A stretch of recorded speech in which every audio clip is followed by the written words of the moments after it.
Veja só, nesse caso aqui, ó, eu tenho uma barra de ferro. Essa barra de ferro ela está a uma temperatura T0, uma temperatura inicial T0. E essa barra ela tem um comprimento inicial. Esse comprimento inicial eu vou chamar de L0. Agora, é claro que se eu aquecer essa barra, a temperatura sai de T0, e passa a uma certa temperatura T. A temperatura foi elevada nesse caso. Se a temperatura se elevou, o comprimento agora dessa barra metálica vai ser L. Tá? Porque ela acabou de crescer. Mas note comigo, inicialmente essa barra ela tinha um tamanho L0. Foi aquecida, passou um tamanho L. Mas olhe só aqui o quanto foi que ela dilatou. O quanto ela dilatou aqui, nós chamamos de variação do comprimento, que é representado por ΔL. ΔL é a variação do comprimento. Nós podemos chamar esse ΔL, essa variação, de o quanto cresceu ou o quanto encolheu, a depender se for dilatação ou se for contração térmica. Desse modo aqui, nós temos um aspecto importante a ser destacado. É o chamado coeficiente de dilatação linear. O coeficiente de dilatação linear ele é muito importante no estudo do processo da dilatação dos corpos, porque esse coeficiente ele representa o material que esse corpo ele é construído. Então, esse material aqui ele vai ter um certo alfa, que é uma característica do material ao qual estamos falando. Nesse caso, a dilatação linear de um corpo ela vai depender do seguinte: a dilatação linear de um corpo, ou quanto uma barra metálica ela vai aquecer, vai depender do seu comprimento inicial. Quanto maior for o comprimento inicial, maior será a dilatação. Vai depender também do material que essa barra é feita. Sim, se a barra for feita de ferro ou for feita de alumínio, apesar de ter o mesmo comprimento inicial, as dilatações serão diferentes. Por quê? Porque os materiais são diferentes. Então, o alfa, que é o coeficiente de dilatação linear, será diferente. Então, o quanto uma barra vai dilatar vai depender do comprimento inicial, vai depender do seu alfa, tá? Que é o coeficiente de dilatação linear, e vai depender também da variação de temperatura. Ou seja, quanto maior for a elevação da temperatura, maior será a dilatação. Então, nós podemos escrever a dilatação linear de um sólido dessa forma aqui. Então, quanto vai dilatar linearmente um corpo vai depender do comprimento inicial, vai depender do alfa e da variação de temperatura. Isso quer dizer que quanto maior for o comprimento inicial, maior será a dilatação.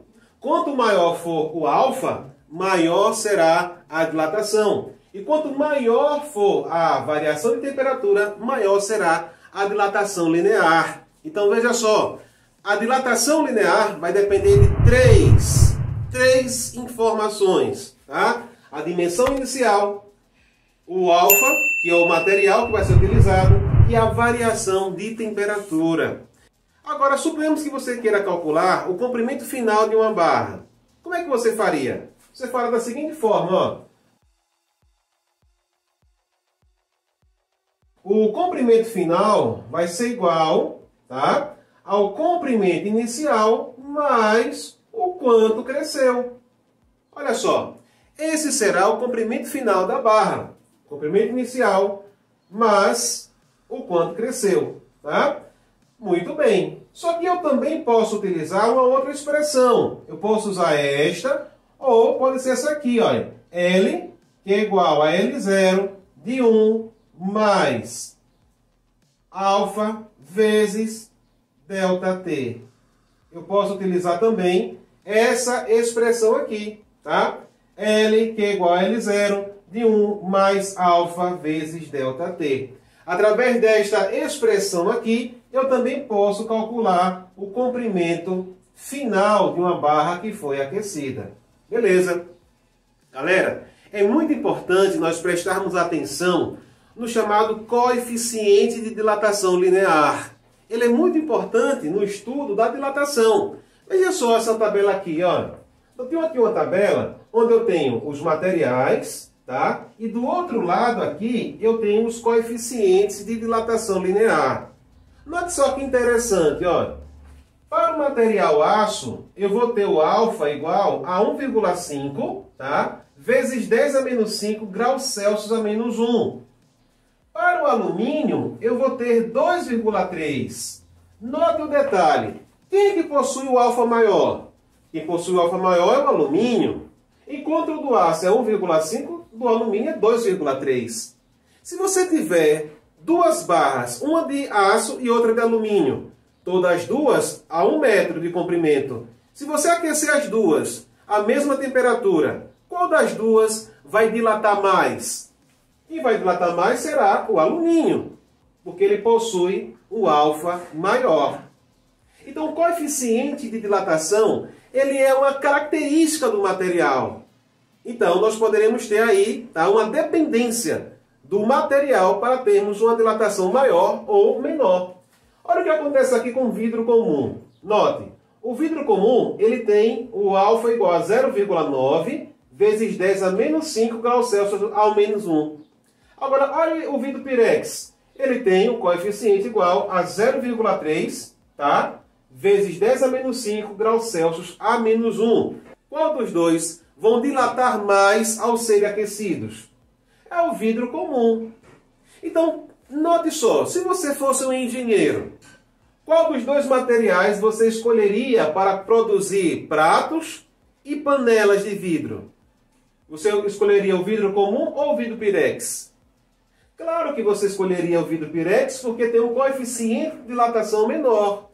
Isso quer dizer que se você tiver, por exemplo, uma panela de vidro feita com vidro pirex, quando essa panela for levada ao fogo, quando ocorrer o processo de dilatação, ela vai dilatar menos, porque o seu alfa é menor. Ao dilatar menos, a chance dela quebrar fica reduzida cada vez mais. Já no caso do vidro comum, não. As chances são 3 vezes maior só por causa do coeficiente de dilatação linear. Percebeu a importância do coeficiente de dilatação linear? Agora, note um detalhe importante. Veja só esse detalhe importante. Ó. Você vai ter aqui 1 metro de uma barra metálica. Essa barra é uma barra de alumínio. Tá? O comprimento aqui dela, o comprimento inicial dela vai ser de 1 metro. Ok? E você vai fazer a temperatura dessa barra variar em apenas 1 grau Celsius. Note só o quanto essa barra vai crescer. Veja só. O quanto essa barra vai crescer vai ser igual ao comprimento inicial vezes alfa vezes ΔT. O quanto essa barra vai crescer vai ser igual. Qual é o comprimento inicial? O comprimento inicial é 1 metro. Qual é o valor do alfa do alumínio? Está aqui, 2,3 vezes 10 a menos 5. Qual foi a variação de temperatura? Foi de 1 grau Celsius. Beleza?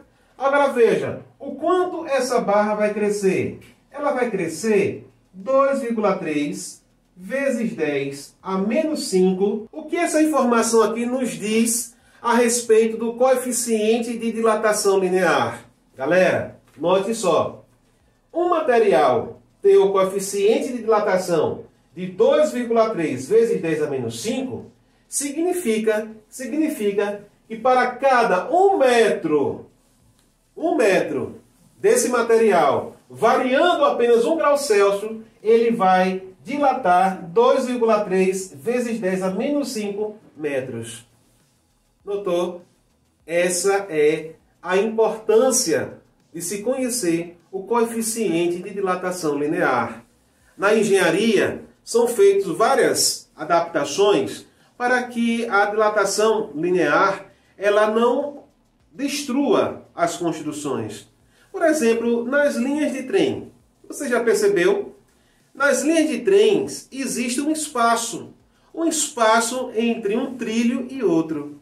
Aquele espaço ali é chamado de junta de dilatação. A junta de dilatação ela vai servir para impedir que esse trilho, quando for aquecido, ele sofra deformação. Porque aquela junta que foi deixada vai absorver a dilatação das barras ali dos trilhos. Quando aquele trilho for aquecido, a junta absorve a dilatação. E quando o trilho for resfriado e ele contrair, aquela junta também vai impedir que o trilho sofra deformação. A junta apenas vai aumentar um pouco com a contração do material. A mesma coisa acontece, por exemplo, em linhas de alta tensão. Perceba que as linhas de alta tensão elas têm uma certa barriga. Aquela barrigazinha que a gente observa não foi porque os engenheiros eles não quiseram esticar o fio. Não. Ali é chamado de barriga de dilatação. E a barriga de dilatação ela serve justamente para isso, para absorver a contração térmica em tempos mais frios. Note, se essa barriga, que os fios de alta tensão possuem, quando houver um resfriamento do ambiente, é claro que esse cabo ele vai se esticar mais. Mas como foi deixado uma certa barriga, esse fio não corre o risco de se romper. Daí o motivo de deixarem a chamada barriga de dilatação. Galera, a dilatação dos sólidos é algo muito interessante. E a dilatação linear é algo que nós só estamos começando a estudar. Nós vamos ver agora a chamada dilatação superficial e volumétrica, para então entendermos aí as 3 dilatações que nós vamos trabalhar.